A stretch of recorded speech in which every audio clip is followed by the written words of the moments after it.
ಆಗುತ್ತೆ. ನಾವು ಸೆಲೆಬ್ರಿಟಿಯಾಗಿ ಮೆಸೇಜು ಕರೆಕ್ಟಾಗಿ ಕೊಡಬೇಕು ಅಂದ್ಬಿಟ್ಟು ನಾವೇನು ಮಾಡಿದ್ವಿ, ಇವಾಗ ಈ ಜಿಲ್ಲಾಧಿಕಾರಿ ಮತ್ತು ಎಸ್ ಪಿ ಅವ್ರ ಗಮನಕ್ಕೆ ತಂದಿದ್ದೀವಿ ಇದನ್ನು.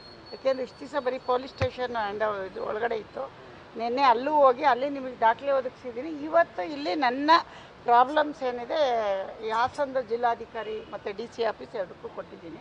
ಅವರು ಎಲ್ಲ ಓದ್ಬಿಟ್ಟು ನಾನು ಮುಂದಿನ ಕ್ರಮ ನಾನು ತಗೋತೀನಿ ಅಂತ ಹೇಳಿದ್ದಾರೆ. ಆದಷ್ಟು ಬೇಗ ಮಾಡಿ ಇದಕ್ಕೊಂದು ಎಲ್ಲ ಕ್ಲಿಯರ್ ಮಾಡಿಸ್ತೀನಿ ಅಂತ ಹೇಳಿ. ಮೇಡಮ್, ಈಗ ಸೈಟಿಗೆ ಒಂದೇ ಜಾಗಕ್ಕೆ ಎರಡೆರಡು ಖಾತೆ ನಂಬರ್ಗಳು, ಎರಡೆರಡು ಈ ಖಾತೆಗಳು ಬಂದಿರೋದು, ಈ ನಿಮ್ಮ ದಾಖಲೆಗಳು ನೋಡಿದಾಗ ಇದ್ರ ಬಗ್ಗೆ ಏನಾದ್ರು ನಾನು ನಿಮಗೆ ಫಸ್ಟ್ ಡೇ ಹೇಳಿದ್ನಲ್ಲ, ಇದು ಫೇಕ್ ಮಾಡಿದ್ದಾರೆ, ಇದು ಯಾರೋ ನಟರಾಜ್ ಅನ್ನೋರು ಫೇಕ್ ಮಾಡಿದ್ದಾರೆ ಅಂತ. ನಮ್ಗೆ ಆಲ್ರೆಡಿ ಹಿಂದೆನೇ ಅವರು ನಟರಾಜು ಅವರು ಈ ಥರ ಈ ಸೈಟ್ ಅವ್ರಿಗೆ ಗೊತ್ತು, ಆ ಏರಿಯಾ ಗೊತ್ತು.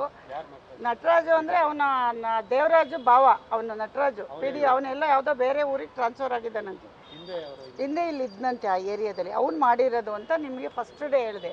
ಅವನ್ನ ಇಂಟರ್ವ್ಯೂ ಮಾಡಬೇಡಿ, ಅವ್ನು ಹಂಗೆ ಬಿಡಿ, ನಮ್ಮನ್ನು ಬನ್ನಿ ಕೇಳಕ್ಕೆ. ಮೇಡಮ್, ಅದೇನು ಗೊತ್ತಾ, ಅವ್ರನ್ನು ಕೂಡ ಮಾತಾಡ್ಸಿದ್ವಿ. ಅವ್ರು ಏನು ಹೇಳ್ತಾರೆ ಅಂದರೆ, ನಾನು 4 ವರ್ಷದ ಹಿಂದೆನೇ 4 ವರ್ಷ ಆಗಿದೆ, ನಾನು 40 ವರ್ಷದ ಹಿಂದೆ ಪೇಪರ್ ಇದು ಗಲಾಟೆ ಆಗ್ತಿರೋದು. ಅವ್ನು 4 ವರ್ಷದಲ್ಲಿ ಮಾಡೋಗಿದೆ.